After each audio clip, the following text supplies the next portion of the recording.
as 2018 rolled around, people were kind of asking, when's this deal going through? And the deal was that the City of Peterborough Holdings, Inc.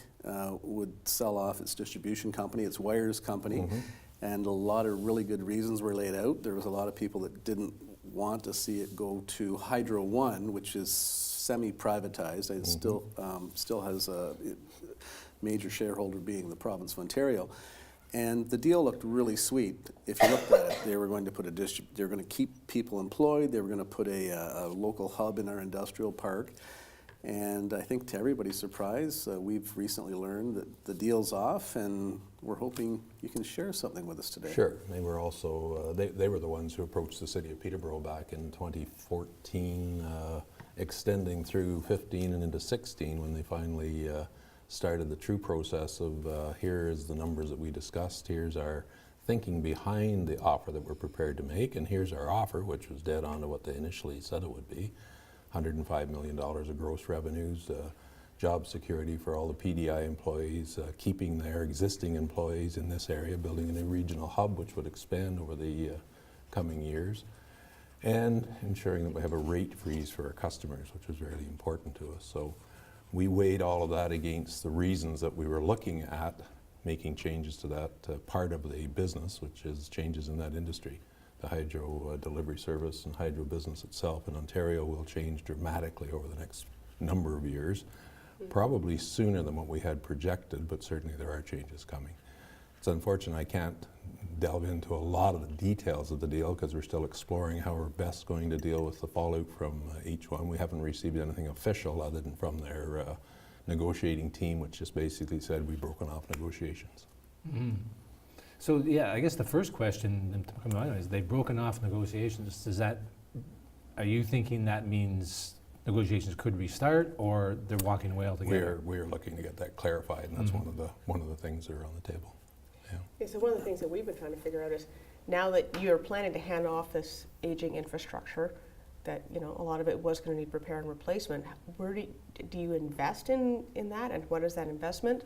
All part of the requirements going forward to best make the determination on how we're going to deal with it if we maintain it, or do we go back to the market and see what else might be out there. So there may be opportunities that can be explored. There may be further opportunities with H1 going forward. There may just be the need to settle down and refurbish what we have, spend some money on it. The problem with the spending of the money on the infrastructure, that's only part of it. There's the changes that are coming to that industry as well that have to be dealt with, plus some mandated responsibilities that are going to come down, we believe, from the province. There may be a change in that with the June election, so we're sort of sitting on pins and needles for a little bit until things happen. Until after, not only this, but a lot of business in the province is now on hold until after June, I suppose. Yes, that's true, and I think that's part of the decision that has to be weighed. One of the things that the management talked about back when they were making the case to do this was that more and more big users of electricity are putting in their own solar or whatever, off-grid, generating their own power, not buying it from PDI, for instance. When you talk about big changes coming, is that the primary one? That's one of the larger ones that will affect some of the big users, but then you've got the new technology that's coming to the houses, where they're going to have the two-way metering system, which you'll plug your vehicle in, charge off your solar panels on the roof, fill up your vehicle, and then charge it back into the system. So you're going to have technology that gets on top of all that, and it is very expensive. Right. Very expensive, especially when you're rewiring existing. So is Hydro One, did they break off deals with anyone else? Like, it seems so strange because they bought in Norfolk, they were buying Aurelia, they were buying all these other utilities, and then they seem to have hit a wall. So it seems funny that this one's died. Bought into that one large operation down in the States, which I think commanded a lot of their time and a lot of their energy. They had indicated that Peterborough would probably be one of their last acquisitions in Ontario.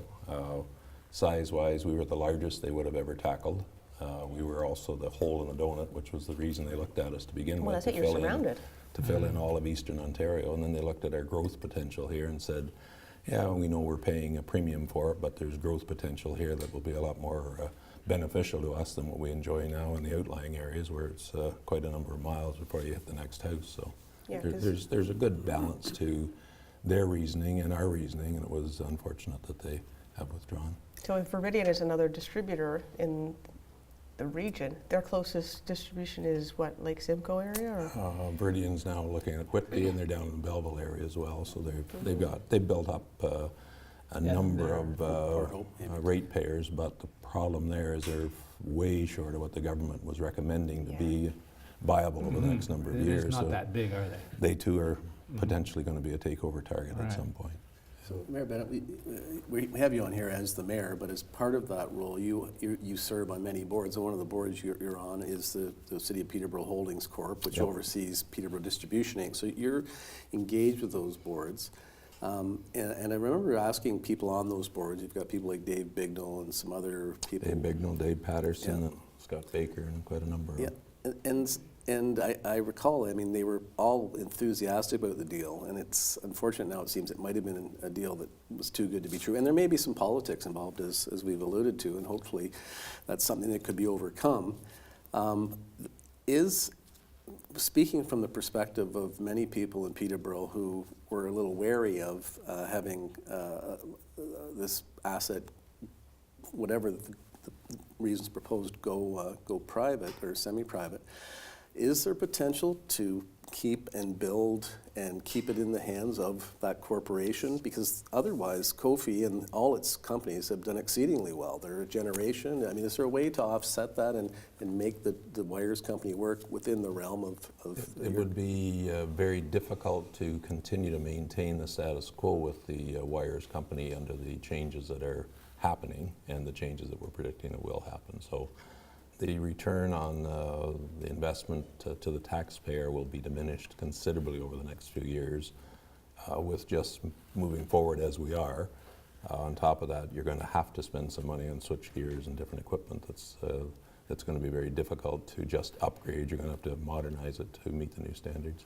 Plus, our building system needs to be changed. H1 had already done that with theirs. Our security systems have to be upgraded. That's going to be mandated if it already hasn't been done. So there's a number of extra expenses that are going to be built in. Of course, all of your fees are regulated, whether your wires. Yes, and then you can't have to just spend about 6 or 8 months going to the regulator and saying, now here's what we're planning on doing. We need you to approve this before we can instigate it. So you're always sort of standing back waiting to see how you can make it all work. And we haven't done anything this year. We haven't planned on doing anything this year.